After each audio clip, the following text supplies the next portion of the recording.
दोस्तों कई बार एक कॉमन सवाल आता है। मान लीजिए पति और पत्नी के बीच में कोई डिस्प्यूट मामला चल रहा है और उसके बाद में पत्नी के पास बच्चे हैं, तो ऐसी सिचुएशन में पत्नी की तरफ से कई बार एक सवाल आता है कि जो मेरा बच्चा है वो अपने पिता की संपत्ति में कब अपना हिस्सेदारी मांग सकता है। जी हाँ, आए दिन ये काफ़ी लोगों का सवाल रहता है, चाहे वो हस्बैंड का हो चाहे वो वाइफ का हो, दोनों तरफ से सवाल काफ़ी बार आते रहते हैं कि साहब मेरा पति मुझे नहीं रख रहा लेकिन मेरे पास मेरे बच्चे हैं, तो क्या उनका अधिकार मिलेगा प्रॉपर्टी में, वो अपनी हिस्सेदारी कब ले सकते हैं कब नहीं ले सकते हैं। तो इसकी डिटेल पूरी डिटेल में आज के वीडियो में बात करेंगे और वीडियो काफ़ी महत्वपूर्ण होने वाला है, इस वजह से वीडियो को एंड तक जरूर देख लेना। तो चलिए दोस्तों, नो टाइम पास नो बकवास, सीधा करते हैं काम की बात। मैं हूं हंस। सेकंड बात दोस्तों, कमेंट में नंबर ना छोड़े, अगर आप मुझसे ही बात करना चाहते हो, डिस्कशन पूरी डिटेल होती है, अपॉइंटमेंट बुक करके आप बात कर सकते हैं। देखिए दोस्तों,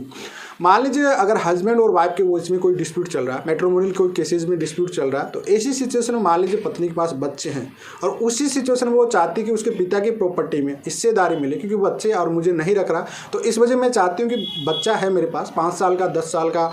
18 साल से कम एज का है, तो ऐसी सिचुएशन में क्या बच्चा उस हिस्सेदारी कर सकता है पिता की प्रॉपर्टी में। देखिए, अगर आपका बच्चा चाहे वो 5 साल का है, वो 10 साल का, चाहे वो 18 साल का, चाहे वो 20 साल का, पिता के जीते जी किसी भी प्रकार से प्रॉपर्टी में कोई हिस्सेदारी नहीं कर सकता। जी, अगर सेल प्रॉपर्टी है, आपके हस्बैंड की खुद की प्रॉपर्टी है, तो उसमें किसी भी प्रकार का कोई दावा पेश नहीं कर सकता। जी हाँ, आपके माइंड में डाउट बार बार आता रहता है कि आप 50% बच्चों का हिस्सा रहेगा, लेकिन बच्चा जब आप साथ में नहीं है तो ऐसी सिचुएशन में किसी भी प्रकार का आपका बेटा या आप किसी भी प्रकार का दावा पेश नहीं कर सकता, क्योंकि आपके पति की खुद की सेल प्रॉपर्टी है और सेल प्रॉपर्टी में वो चाहे तो ही हिस्सेदारी दे, नहीं चाहे तो बिल्कुल भी नहीं दे। पहला सवाल आपका डाउट यहाँ पे क्लियर हो गया। दूसरा सवाल, पैतृक संपत्ति। जी हाँ, अगर आपका अरेंज मैरिज टाइम में हुआ, अगर आपके हस्बैंड की मौत हो जाती, ऐसी सिचुएशन में आपका बच्चा चाहे छोटी उम्र में 18 साल से, तो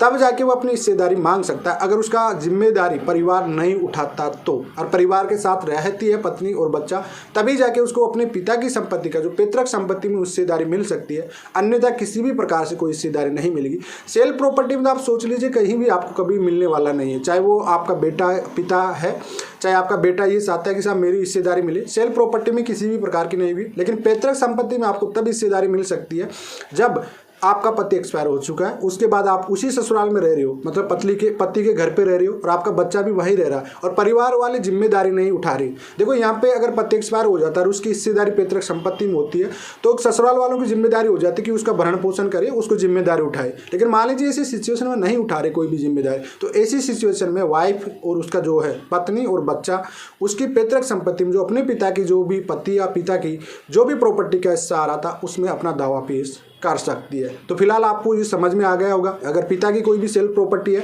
तो उसमें किसी भी प्रकार का, चाहे बच्चा 5 साल का हो, 10 साल का हो, 18 साल से ज़्यादा का हो, कोई भी किसी भी प्रकार का दावा नहीं कर सकता जीते जी। वसीयत करके अगर वो नहीं मरते हैं तो उसके बाद में दावा कर सकता है, मरने के बाद में। और पैतृक संपत्ति में दावा कब कर सकता है? जब पिता खुद व्यक्ति जो आपका है एक्सपायर हो जाएगा और अगर आप वहाँ पर रह रहे हो, तो ऐसी सिचुएशन में आप उसमें दावा कर सकते हो, अन्यथा आपका कोई दावा करने का कोई राइट नहीं बनता। तो आई होप आपका जो डाउट था इस वीडियो में पूरी तरह से क्लियर हो गया। फिर भी अगर कोई डाउट रहता है तो कमेंट में छोड़िए। आज के लिए इतना ही। जय हिंद, वंदे मातरम दोस्तों।